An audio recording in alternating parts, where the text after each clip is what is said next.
so as to become responsible individuals in the society. Hope this will not be the last. The children who will be receiving this humble blessing will become the source of hope and inspiration of TGMES, leaving legacy and love and loyalty to their alma mater. Wherever they go, this momentous event will remind them always and could ignite their young spirits to do good things as they grow up. Everyone should take ownership and must be loving to his or her second school, the place of learning, love next to our family, wherein teachers are acting as second parents and the pupils their children.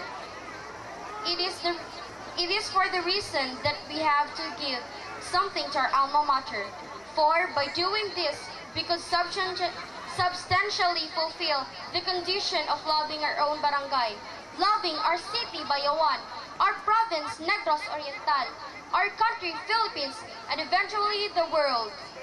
Ladies and gentlemen, there are so many stories to tell regarding love, and giving long hours would not be enough. And I would like to end up this message by saying that may this school supplies distribution and feeding program will not happen only in this place, but this will linger in each and everyone's heart by giving unceasingly and unconditionally. How meaningful it is if you could give your last piece of bread to the hungry. Let's take a moment of silence and reflect of tens of thousands and even millions of people who died in famine in every single moment. We are very fortunate enough that soon we could share to others even this handful of food.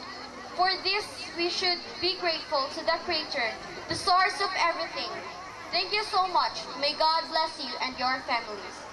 Signed, Alona Rosaline Bolivar, OFW, Canada.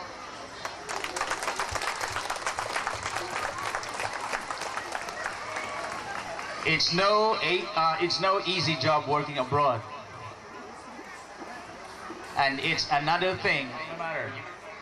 That is not simply giving. It is not simply generosity. It's walking an extra mile.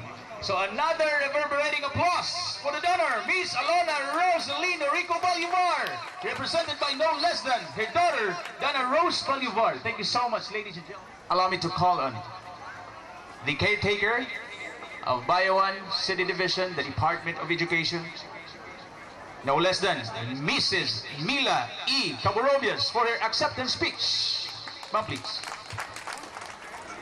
Our Honorable Barangay Captain, Honorable Arnolfo Esteves, at the same time our Provincial Board Member, our donor, Miss Alona Rosaline Norico Bolivar, represented by her beauteous daughter, Miss Dana Rose Bolivar, the members of the Tau Gamma Phi Sigma Fraternity and Sorority, the Triskelion. We have Madam Julieta Tinapao, Madam Madalena Isdeñoso, the teaching force of TGMES, headed by an able leader, Mrs. Roslyn Tizo. Good morning. In my capacity as office in charge of the Division of Bayawan City, I'm so pleased to accept the donations coming from Madam Alona Rosaline Norico Bolivar with grateful heart and profound appreciation of such gesture of generosity.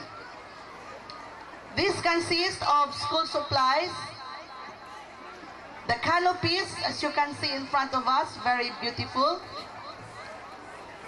and of course the feeding that will be given to our children. We all know that school supplies are important aids to learning that not all parents or guardians can afford to give to their children. And of course, the canopies, equally important also, wherein the school can make use of it during school programs, especially during scouting activities. We only hope that the recipient school will take good care of these canopies so that it can be of use for a much longer period of time. and the feeding that will be given to our children are also equally important, because this feeding, these foods that they are going to partake, will greatly help in the improvement of their nutritional status. So to all these things that, or the blessings that is given to TGMES, we thank you so much, Madam, for these blessings that you have given to TGMES. We hope that more of this kind will come or will be received by the school in the near future. Thank you once again. Thank you so much, ma'am. There you have it, our big boss of DepEd Bayon City Division, while waiting for the school's division superintendent, or the new school's division superintendent.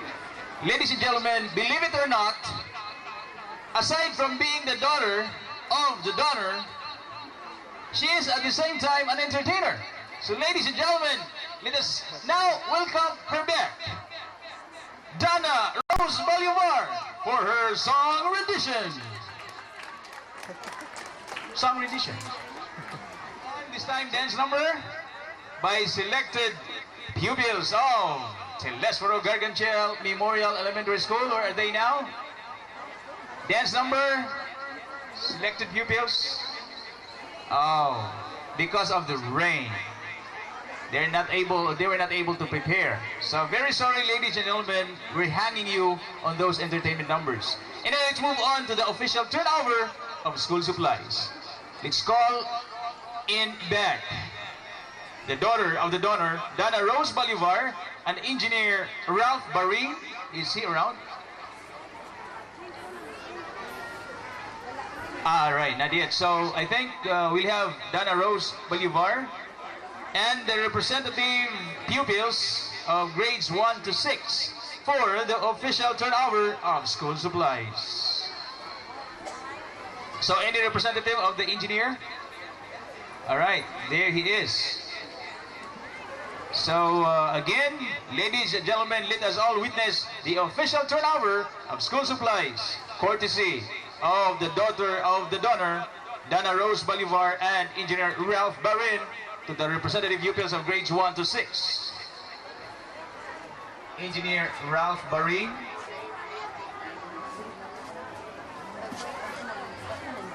And he also acknowledged the arrival of our chief of police in Bayon City. Sir, thank you so much for coming.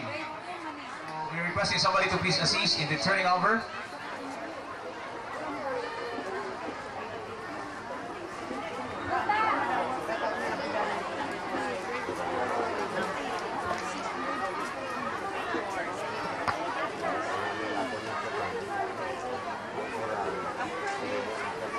Mr. Errol Gachitorena and with him are some policemen. So thank you so much, sir, for securing the area.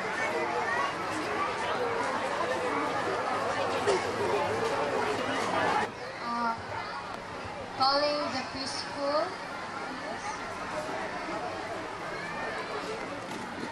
Meron palang ano.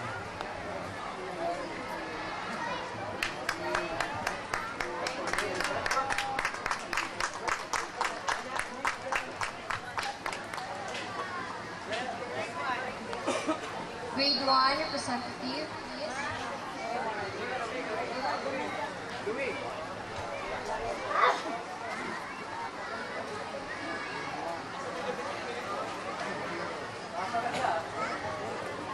Grade 2.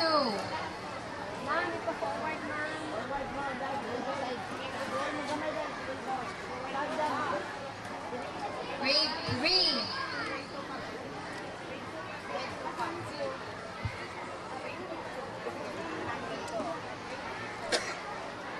Grade 3. Grade 4.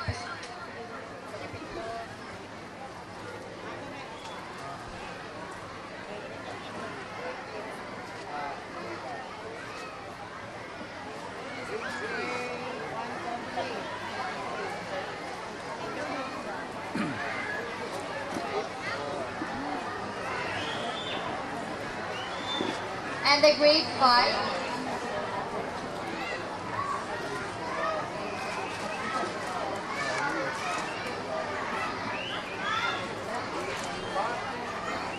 Grade 6.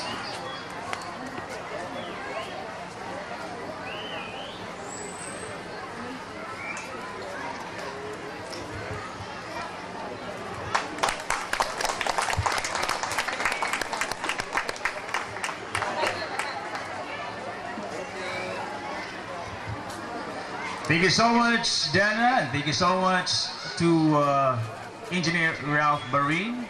And now let's move on to the cutting of ribbons of the donated canopies. Again, we're requesting Dana Rose Bolivar and Engineer Ralph Barin to do the cutting of ribbons. Initiated by our council in Japan in cooperation with the United Filipinos for Peace and Advancement, and is being implemented by our Triskelion de Visayas, headed by Director General Brad Louis Sante and Deputy Director General Bonjon Palomares.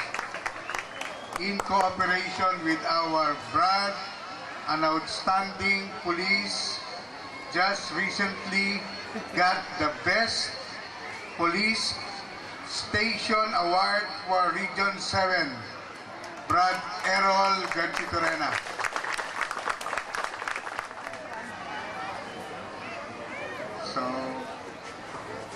And also would like to request the DepEd people to please assist. Again, in the cutting of ribbons.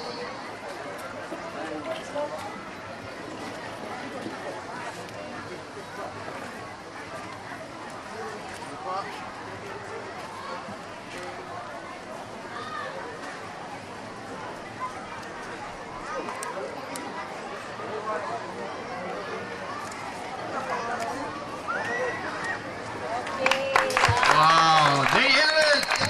So please, a round of applause. So that completes the donation.